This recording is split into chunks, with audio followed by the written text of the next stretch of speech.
MCC कानुन अध्ययन नगरेर एमसीसी सम्झौतामा दस्तखत गर्ने नेपाल सरकार अन्धा सरकार हो, साम्राज्यवादको दलाल सरकार हो, साम्राज्यवादका सामु लम्पसार परेको सरकार हो। यस्तो सम्झौतामा दस्तखत गर्ने क्रममा नेपालका नेताहरूले अमेरिकाबाट के प्राप्त गरेका छन्, कुनै लाभ प्राप्त नगरेर यस्तो राष्ट्रघाती सम्झौतामा, यस्तो साम्राज्यवादीहरूको युद्ध उन्मादी सम्झौतामा नेताहरूले दस्तखत गरेका होलान् भनेर विश्वास गर्न सकिँदैन। एमसीए नेपालले नेपालका पत्रकारहरूलाई नै 11 करोड रुपैयाँ खर्च गरिसक्यो भन्ने कुरा प्रमाणका रूपमा बाहिर सार्वजनिक भइसक्यो। यसबाट प्रष्ट हुन्छ एमसीसीले नेपालका नेताहरूलाई पनि खरिद गरिसकेको छ। नेपालका नेताहरूले एमसीसी सम्झौता बारेमा आफ्ना पार्टीहरू बीचमा छलफल गराएर ती पार्टीहरूबाट निर्णय गराउन सकेका छन्।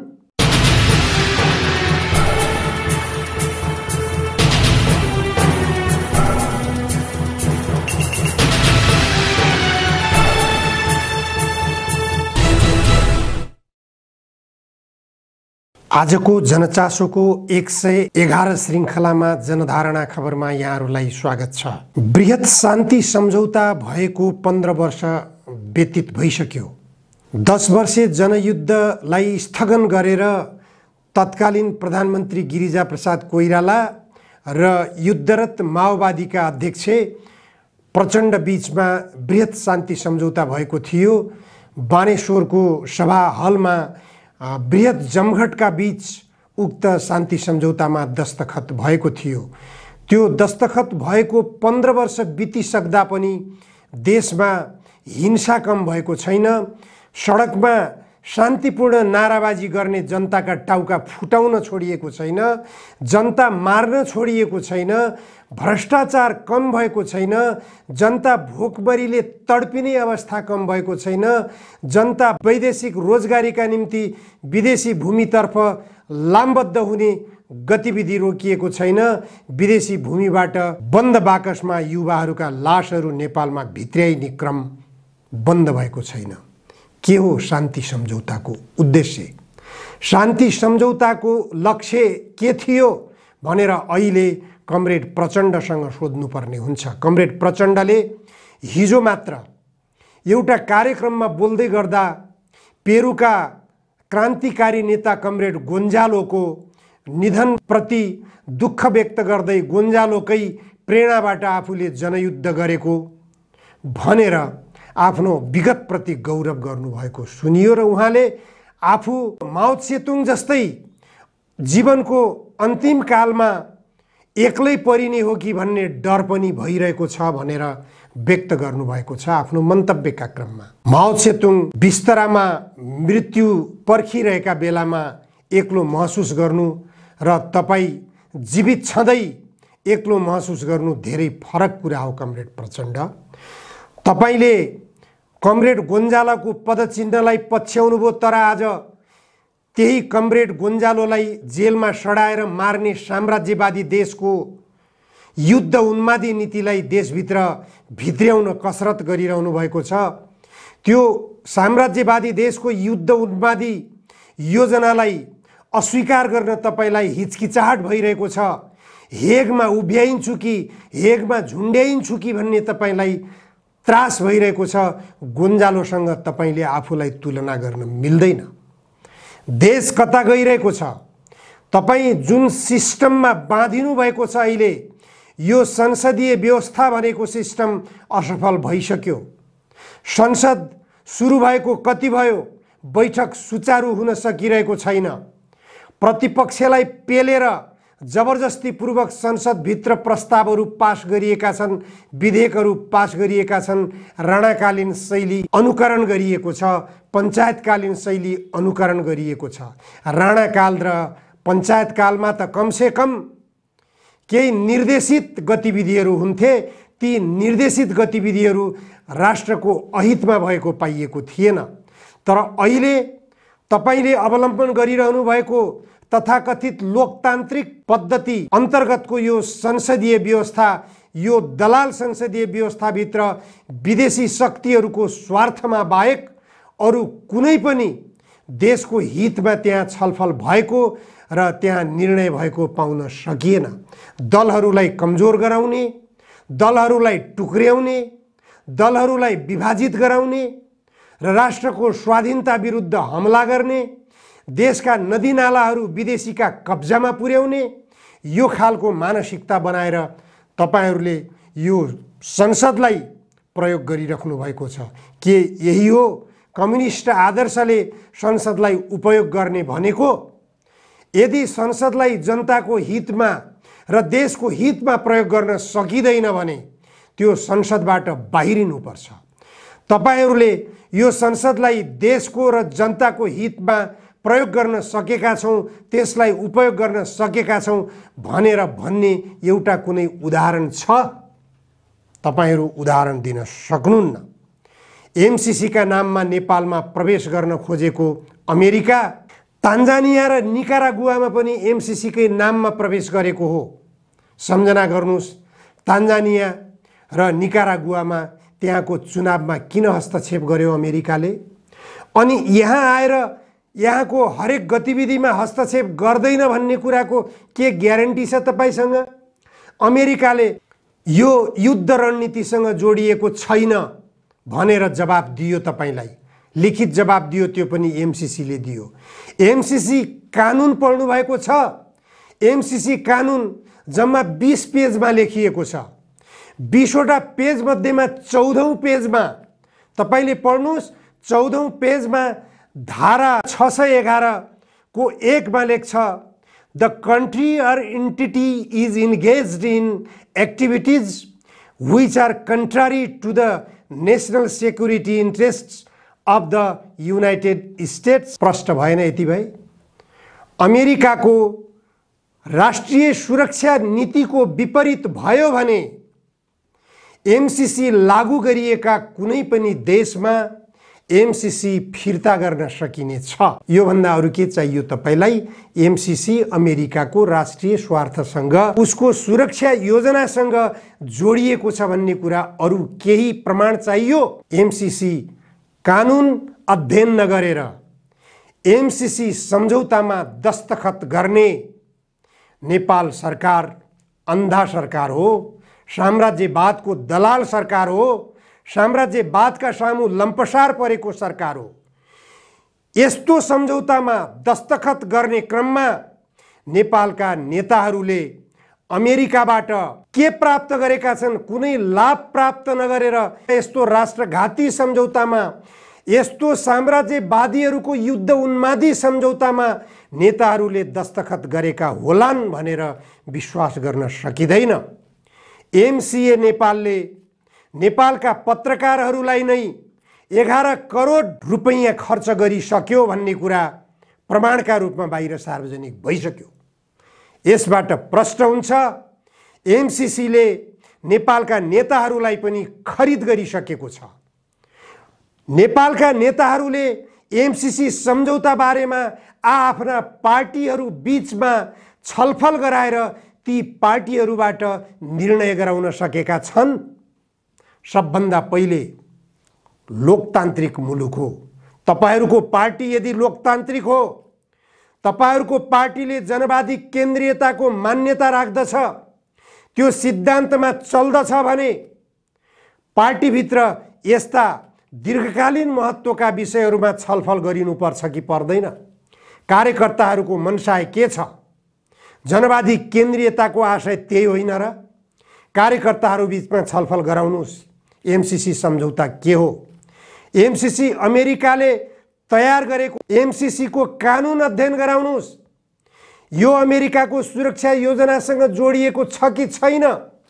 एमसीसी कानुनको धारा 611 अध्ययन गराउनुस्। कार्यकर्ताहरू बीचमा यो छलफल गराउनुस्। यदि एमसीसी कानुन अमेरिकाको सुरक्षा योजनासँग जोडिएको पाउनुहुन्न भने त्यो बेला मात्र कार्यकर्ताहरूको अभिमत पाउन सक्नुहोला तपाईहरूले। तर कार्यकर्ताहरू नेताहरू बिकिसके पनि, नेताहरू दलाली गरेर गए पनि, नेताहरू लम्पसार परेर गए पनि कार्यकर्ताहरूमा राष्ट्रिय स्वाधीनताको बलियो गढ जमेको छ। उनीहरूमा राष्ट्रिय स्वाधीनताप्रति प्रतिबद्धता छ। त्यसकारण उनीहरूले कुनै पनि साम्राज्यवादी शक्तिका सामु देशलाई झुक्न दिने छैनन्। हिजो मात्र तपाईले हेर्नुभयो होला, विप्लव नेतृत्वको नेपाल कम्युनिस्ट पार्टीले बजारमा जुलुस प्रदर्शन गर्यो। काठमाडौँ उपत्यका छपक्कै भयो, काठमाडौँको खुला मञ्च छपक्कै भयो।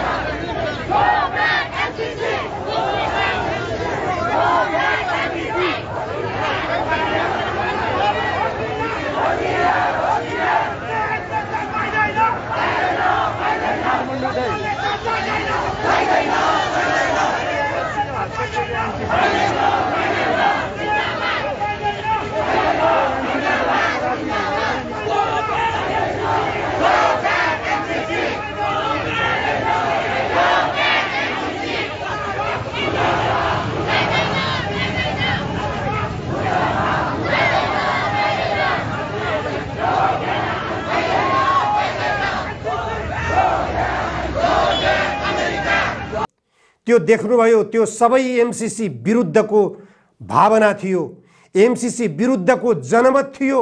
त्यो जनमत भनेको तपाईका पनि पार्टीका कार्यकर्ताहरूको जनमत हो। तपाईका पार्टीका कार्यकर्ताहरू पनि त्यहाँ पुगेका थिए। प्रधानमन्त्री शेरबहादुर देउवाजीका कार्यकर्ता पनि त्यहाँ थिए, प्रचण्डजीका कार्यकर्ता पनि त्यहाँ थिए, केपी ओलीजीका नेकपा एमालेका कार्यकर्ता पनि त्यहाँ पुगेका थिए, माधव नेपालजीका नेकपा एकीकृत समाजवादीका कार्यकर्ता पनि त्यहाँ पुगेका थिए। ती सबै कार्यकर्ताहरूको भावना समेटिएको छ एमसीसी सम्झौता विरुद्ध। त्यहाँ नाराबाजी कति भयो, त्यहाँको नाराबाजी यदि तपाईहरूले सुन्नुभएको छ भने एमसीसीलाई तुरुन्त फिर्ता गर्नुहोस्। संसदबाट यो स्वीकार गर्न सकिँदैन भनेर त्यसलाई अस्वीकार गरिदिनुहोस्। एमसीसीले तपाईको देशको जल सम्पदाहरू एकै ठाउँ समेटेर त्यो सबै जल सम्पदाबाट उत्पादित बिजुली भारतलाई गोरखपुरमा लगेर भण्डारण गर्ने भनिरहेको छ। त्यसपछि तपाईले त्यो बिजुली भारतबाट खरिद गर्ने हो। नेपाल विद्युत प्राधिकरणका कार्यकारी निर्देशक कुलमान घिसिङजी विद्युतको बजार खोज्न भारत पुग्नु भएको समाचार बाहिरियो। अनि फेरि समाचार आउँछ भारतबाट बिजुली खरिद गर्नुपर्ने अवस्था छ। यो के नौटंकी भइरहेको छ देशमा। एकातिर भारतबाट बिजुली खरिद गर्नुपर्ने अवस्था छ देशको, अर्कोतिर भारतमा बिजुली बिक्रीको लागि बजार खोज्न तपाईँ दौडधुप गरिराख्नु भएको छ। नेपाललाई बिजुली पुगिरहेको छैन, तपाईँ विदेशलाई बेच्ने तयारी गर्दै हुनुहुन्छ। अनि एमसीसी सम्झौता गरेर एमसीसी मातहतबाट बिजुली उत्पादन गरेर भारतको गोरखपुरमा लगेर भण्डारण गर्ने भन्दै हुनुहुन्छ। अनि गोरखपुरमा भण्डारण गरेर तपाईले खरिद गर्ने हो फेरि। यो कस्तो खालको नौटंकी हो, यो कस्तो खालको राष्ट्रवाद हो। कहाँ जाँदैछ यो देश। यो देशका संसदवादी धारका राजनीतिक दलका नेताहरूले कहाँ लैजाँदैछन् देशलाई। देशको प्रधानमन्त्री समेत भइसकेका व्यक्तित्व डाक्टर बाबुराम भट्टराईका अभिव्यक्ति यो नेपाललाई शक्तिशाली बनाउनको निम्ति एमसीसी सम्झौता आवश्यक छ।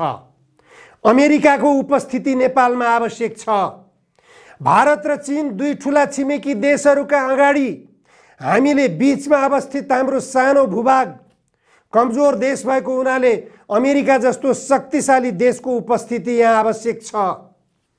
यो अभिव्यक्ति विद्वान डाक्टर बाबुराम भट्टराईजीको आयो, सुन्नुस् उहाँकै शब्दमा।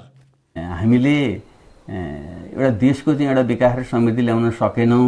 खास गरी भारत चीन अमेरिकाको बीचमा जुन हामी छौं, यहाँ नै तीनटा शक्तिको सन्तुलन मिलाउन जानेनौं भने भोलि दीर्घकालीन ढङ्गले पनि हामीलाई हानि हुन्छ भन्ने लाग्छ। एउटा तत्काल त हामीले 60 अर्ब रुपियाँ जुन प्राप्त छ सडक बनाउन र ट्रान्समिसन लाइन बनाउनु, त्यो लिँदा हामीलाई फाइदै छ, बेफाइदा छैन। फ्रीमा आएको कुरा ब्याज तिर्नु पर्दैन, भ्रष्टाचार पनि हुँदैन।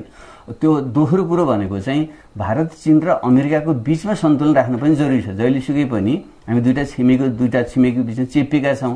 यसमा तेस्रो पक्ष हुनु भनेको चाहिँ हाम्रो हितको निम्ति चाहिँ राष्ट्रिय हितमा दीर्घकालीन ढङ्गले फाइदाजनक पनि। तीनटा पक्षको बीचमा हुँदाखेरि हामीले पनि अलिकति सन्तुलन मिलाउने चाहिँ स्पेस हुन्छ। तर चाहिँ बाह्य शक्ति तीव्र शक्ति भएन र दुईटाको मात्रै चेपमा रहिराख्यौँ भने चाहिँ हाम्रो निम्ति फेरि त्यति फाइदाजनक पनि हुँदैन। यस हिसाबले रणनीतिक हिसाबले पनि यी तीनटै शक्तिको सन्तुलन मिलाउने अवसर हामीलाई छ। यदि हामीले यो ग्रहण गरेनौँ भने स्वतः नै अमेरिका पनि एउटा विश्व महाशक्ति हो, उसले पनि भिन्न ढङ्गले चाहिँ अरू चालबाजी पनि गर्न सक्छ। त्यो त हामीले रोक्न त सक्दैनौँ। त्यसै भएको हुनाले कसैले किन चिडाउनु पर्यो? हामीलाई फाइदा हुने कुरा नलिइकन अरूलाई चिड्याएर तत्काल पनि हामीलाई फाइदा छैन, दीर्घकाल पनि फाइदा छैन। त्यसो भएको हुनाले यसमा हामीले चाहिँ अनावश्यक आशंका नलिइकन देशको हितमा एउटा राष्ट्रिय सहमति गरेर नै यसलाई अगाडि बढ्नुपर्छ। फेरि एक्लै मैले भनेर मेरो पार्टीले मात्रै भनेर त हुँदैन। त्यसैले यसमा सहमति होस् भन्ने मेरो आग्रह छ। योभन्दा लज्जास्पद कुरा केही हुन्छ? कुनै शक्तिशाली मुलुकलाई यो देशलाई उपनिवेश गराउन बोलाएर तपाईले आफ्नो देशलाई शक्तिशाली भएको महसुस गर्न सक्नुहुन्छ? यही हो तपाईको राष्ट्रिय स्वाभिमानको भावना? यही हो राष्ट्रिय स्वाधीनताको भावना? कहाँ गइरहेको छ? 10 वर्षसम्म जनयुद्ध गरेर 17,000 नेपाली जनताको रगत बगाएर नेतामा स्थापित भएका व्यक्तिले राख्ने भावना यस्तो छ। तपाईले के पढ्नु भएको? मार्क्सीय विचारधारा। अब मार्क्सवाद चाहिएन तपाईलाई। के मार्क्सीय विचारधाराले यही भनेको छ?